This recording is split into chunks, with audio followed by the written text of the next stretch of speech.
dari apa yang tadi kakak sampaikan tentang solusi dengan adanya optimalisasi Perda nanti, semoga bisa terrealisasi dengan sempurna ya kak. Iya, siap. Intinya perlu sinergi dan kolaborasi. Betul. Dari masyarakat juga ya kak ya, terkait terutama edukasi tentang pemilahan sampah. Sebenarnya masyarakat tuh lebih antusias, namun karena kurangnya edukasi tentang pemilahan sampah mungkin jadi responnya kurang gitu. Terkait Perda nomor 10 tahun 2012 ini, arah kebijakannya kan lebih ke pengurangan dan penanganan sampah. Nah itu seperti apa itu kak untuk ini ya realisasi? Jadi memang secara garis besar dalam hal penanganan sampah ataupun yang di Perda ini apa sih yang ditekankan? Sebenarnya ada dua strategi yang tadi disebutkan sama Mbak Mai. Yang pertama adalah pengurangan sampah dan penanganan sampah. Jadi di pengurangan sampah di poin besar itu adanya pertama pembatasan timbulan sampah. Jadi seperti apa sih pembatasan timbulan sampah? Misalkan dibatasi tuh pengelolaan penggunaan sampah wadah plastik gitu kan. Iya. Nah, jadi digantilah dengan yang lainnya. Nah, kita juga akan masukkan ke dalam situ. Kemudian pemanfaatan kembali sampah. Jadi sampah itu kan dimanfaatkan lagi. 3R-nya ya. Nah, kemudian ada daur ulang gitu. Jadi intinya sih di pengurangan sampah itu kita memperkuat strategi tadi 3R gitu. Reuse dan recycle itu. Yang ini memang sebenarnya ya, sudah tersosialisasikan sejak lama gitu kan. Cuma memang dalam praktiknya itu kan kurang optimum begitu. Makanya sebenarnya ini akan kita dorong bank sampah untuk kemudian mengoptimalkan gitu kan yang 3R itu supaya betul-betul masyarakat juga tertarik gitu untuk melakukan pengurangan, untuk melakukan daur ulang atau untuk melakukan penggunaan kembali, pemanfaatan kembali begitu kan ya. Makanya di bank sampah ini harapan kita perkuat nih, karena memang di beberapa tempat bank sampah ini gitu kan, di beberapa tempat karena kita coba untuk mempelajarin bank sampah yang memang berkembang gitu kan, salah satu di Malang, di Surabaya, di Bandung, di Jogja begitu kan. Nah ternyata memang bank sampah ini selain meningkatkan kesadaran gitu kan ya masyarakat untuk memilah sampah, ini juga bisa menjadikan sumber pendapatan baru gitu, bagi masyarakat. Walaupun mungkin ya tidak banyak gitu, tapi kalau memang nanti ini digelorakan begitu kan ya, mungkin ibu-ibu juga akan sangat bahagia gitu, karena mungkin ada manfaatnya gitu kan. Manfaatnya apa ya, dia bisa, ibu itu bisa jadi gitu kan, tabungannya dia bisa gunakan untuk beli sembako ataupun untuk yang lain segala macam. Makanya kan bank sampah digital juga kan ya, ini juga perannya sangat strategis gitu kan ya, karena ini bisa bukan hanya melakukan edukasi, tapi bisa jadi ini menjadi sumber pendapatan baru untuk masyarakat yang ada di tingkat bawah gitu. Nah kemudian yang kedua, penanganan sampah jelas ada pemilahan, kemudian pengumpulan, pengangkutan, pengolahan, pemrosesan, akhir sampah. Yang jelas dari dua strategi pengurangan dan penanganan sampah gitu kan ya, memang yang akan kita perkuat adalah integrasinya begitu kan ya. Jadi kita harus integrasi mulai dari tingkat bawah masyarakat, diintegrasikan kemudian ke tingkat yang lebih tinggi lagi di kelurahan, kecamatan, nanti ada TPS. Nah kemudian dari TPS juga masuk ke TPSA. Jadi bayangan saya begitu kan, jadi TPSA itu hanya sampah-sampah yang memang tidak bisa dimanfaatkan gitu. Jadi kalau sampah yang bisa dijual gitu kan, dimanfaatkan, didaur ulang, itu selesai gitu kan. Nah untuk TPSA itu yang memang tidak bisa dimanfaatkan gitu kan, sehingga ini bisa mengurangi volume sampah yang masuk ke TPSA gitu kan. Kemudian bagaimana kemudian sampah yang tidak dimanfaatkan ya? Sebenarnya beberapa perkembangan teknologi saat ini itu kan, muncullah teknologi yang bisa mengubah sampah menjadi ini, itu dan segala macam. Memang teknologi ini kadang ada yang sangat simpel, sederhana, murah, tapi ada yang kemudian sangat mahal dan segala macam. Tapi yang jelas memang pendekatan ke depan juga kita akan mengoptimalkan teknologi sebagai salah satu cara untuk kemudian pengelolaan sampah di Kota Serang yang sekarang sedang berjalan. Ada mesin itu, kita akan coba lihat perkembangannya seperti apa. Kalau memang ini sangat efisien, efektif, dan sangat bisa membantu dalam hal penanganan sampah, why not, kenapa nggak kita coba untuk perbesar. Pengurangan sampah ini lebih ke edukasi ke masyarakat bahwa memang nggak semua sampah bisa tidak bernilai gitu ya, kayak masih banyak yang bernilai juga ya. Jenis-jenis sampah yang organik mungkin bisa dibuat kompos gitu ya, atau yang anorganik masih bisa bernilai jual dan nanti uangnya bisa buat tabungan buat beli sembako, perabot dan lainnya kayak. Nah, ya, dan harapannya peningkatan kota Serang menuju zero waste hanya sedikit sampah yang dibuang ke TPA Cilowong. Nah itu harapannya sih zero waste itu berjalan juga ya kayak. Sip. Untuk ini kira-kira Kak, untuk jenis-jenis sampahnya seperti apa sih yang akan ditekankan di Perda ini? Jadi mungkin saya masuk ke beberapa pasal-pasal aja ya yang ada di Perda. Jadi mungkin yang pertama di Perda ini terkait tentang jenis sampah. Jadi jenis sampah dibedakan menjadi 3, ada sampah rumah tangga, sampah sejenis sampah rumah tangga atau sampah spesifik begitu. Nah ini jenis-jenis sampahnya. Mungkin nanti saya akan share draft Perda yang sedang kita bahas.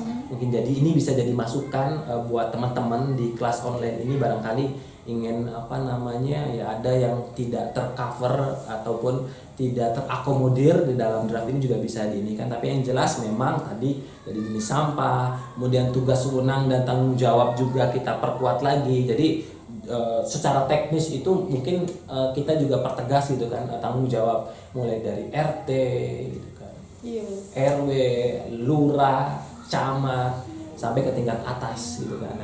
Jadi dalam hal ini Pemda bertanggung jawab terhadap penyelenggaraan pembinaan pengelolaan sampahnya, kemudian OPD atau organisasi perangkat daerah bertanggung dalam pengelolaan sampahnya. Nah, kemudian camat dan lurah bertanggung jawab atas pembinaan masyarakat di bidang pengelolaan sampah di wilayah kerjanya. Jadi nanti dibina tuh sama si camat dan sama Pak Camat sama Pak Lurahnya. Nah, kemudian di RT RW bertanggung jawab atas pembinaan masyarakat dalam pengelolaan sampah di lingkungannya. Saya kira kalau memang nanti semua ini bisa bergerak gitu kan secara serempak begitu, ini menjadi sebuah hal yang memungkinkan untuk pengelolaan sampah di Kota Serang itu bisa teratasi dengan mudah. Kemudian ya mungkin nanti ke depan juga kita usulkan gitu kan hari khusus kerja bakti gitu ya. Jadi mungkin kita usulkan satu hari khusus lah, misalkan setiap hari Jumat kerja bakti seluruhnya serempak gitu ya, 1-2 jam, sehingga ini untuk mencoba memasifkan sosialisasi edukasi terkait tentang kesadaran masyarakat tentang sampah itu. Nah, kemudian dari penyelenggaraan sampah juga tadi yang sudah dibahas ada 2 strateginya, ada pengurangan dan penanganan sampah. Nah, pengurangan tadi sudah disampaikan seperti apa begitu kan, kemudian penanganan juga seperti apa. Nah, kemudian bank sampah ini jadi betul-betul kita perkuat gitu kan ya, kita dukung gitu kan untuk mengoptimalisasi fungsi 3R ini dalam bank sampah gitu. Makanya di dalam Perda itu juga kita masukkan untuk memperbanyak bank sampah, kemudian melakukan pendampingan dan bantuan teknis, pelatihan, monitoring dan evaluasi bank sampah hingga membantu pemasaran hasil kegiatan 3R. Nah, karena begini, di Kota Serang kan kurang lebih ada 23 ya. Ada 23 bank sampah, dan menurut beberapa pengelola bank sampah gitu kan ya, naik turun begitu ya, naik turun baik semangatnya maupun aktivitasnya begitu kan ya, muncul kemudian tenggelam, muncul tenggelam seperti itu. Kenapa? Karena memang penguatannya itu saya rasa juga kurang gitu kan. Makanya kita akan tegas gitu kan untuk memperkuat bank sampah yang ada di Kota Serang. Karena apa? Karena kita akan memperbanyak bank sampah, melakukan pendampingan dan bantuan teknis juga secara menyeluruh begitu kan, kemudian melakukan pelatihan, monitoring dan evaluasi bank sampah seperti apa kinerjanya. Kalau memang ada kesulitan kita bantu, kemudian membantu masyarakat hasil kerjanya. Nah, itu Mbak Maida. Nah, jadi bank sampah ini nanti kita perkuat yang jelas untuk bisa menjadi garda terdepan melakukan edukasi, sosialisasi, peningkatan kesadaran masyarakat terkait tentang sampah begitu ya. Jadi harapannya begitu sistem yang dibangun dalam hal ini, aturan yang kita buat gitu kan, tidak akan cukup efektif ketika tidak didukung oleh masyarakat. Jadi makanya saya selalu bilang bahwasanya persoalan sampah ini persoalan kita bersama, tanggung jawab bersama. Jadi solusinya adalah ya bersama gitu kan, seluruhnya, secara keseluruhannya ini. Makanya semoga dengan kita perkuat bank sampah ini bisa lebih cepat gitu kan, secara sistemik gitu kan, melakukan edukasi dan sosialisasi tentang sampah. Jadi kesadaran masyarakat itu bisa kemudian muncul lebih cepat dengan keberadaan bank sampah yang ada di setiap wilayahnya itu, sehingga nanti tugas dari Pemkot tinggal menyiapkan mekanismenya aja setelah dari bank sampah itu kemana gitu kan ya. Jadi mungkin jadi yang bermanfaat, yang bisa dimanfaatkan gitu kan, jadi sudah selesai, sehingga nanti yang di TPS itu yang betul-betul tidak bisa diolah gitu kan, kemudian di TPS itu yang memang betul-betul yang tidak bisa dimanfaatkan lagi atau diolah gitu kan. Jadi sudah ini, jadi pengurangan juga bisa ditekan. Nah, makanya kata kuncinya adalah memang kesadaran gitu kan, kesadaran masyarakat, dan ini harus kita trigger. Nah, harapannya perubahan Perda ini semangatnya adalah men-trigger masyarakat. Yuk kita bareng-bareng seluruhnya, seluruh elemen komponen masyarakat untuk bareng-bareng gitu kan melakukan pemilahan sampah gitu kan, di tingkat produsen ya, di masyarakat itu sendiri. Nah, harapannya perubahan Perda ini meningkatkan untuk Kota Serang menjadi zero waste, dan hanya sampah-sampah tertentu yang B3 saja mungkin ya Pak ya, yang hanya kita buang ke Cilowong gitu. Saya ke teman-teman dong Kak. Oke.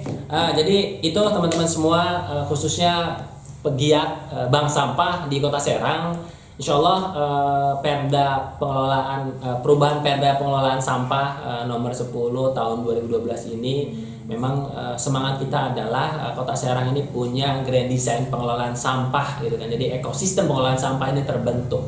Jadi karena sampah ini hanya bisa diatasi ketika semua terintegrasi gitu kan, secara menyeluruh gitu kan. Dan kata kuncinya yang paling dominan adalah kesadaran masyarakat.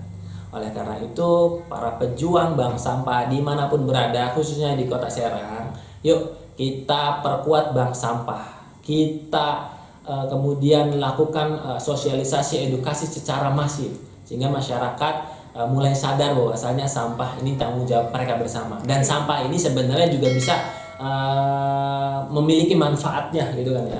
Makanya bank sampah ini kan yang beberapa kan bisa jadi sampah itu jadi penghasilan begitu kan, bisa jadi menjadi barang yang bisa berguna dan segala macam. Oleh karena itu kita memang serius untuk mengawal bank sampah di Kota Serang untuk scale up gitu kan ya.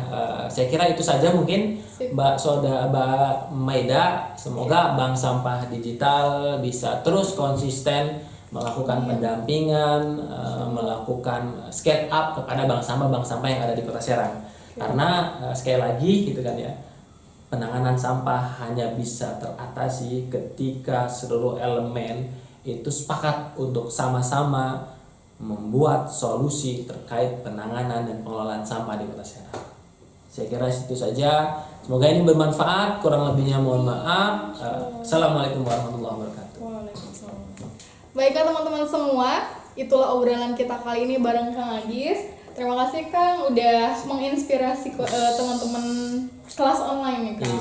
Semoga info dan ilmu yang sudah Kakak sampaikan bisa bermanfaat untuk kita semua. Amin. Oke, saya Maida Mustika, mohon pamit undur diri. Sampai bertemu di kelas online berikutnya dengan materi yang insya Allah sungguh sangat inspiratif.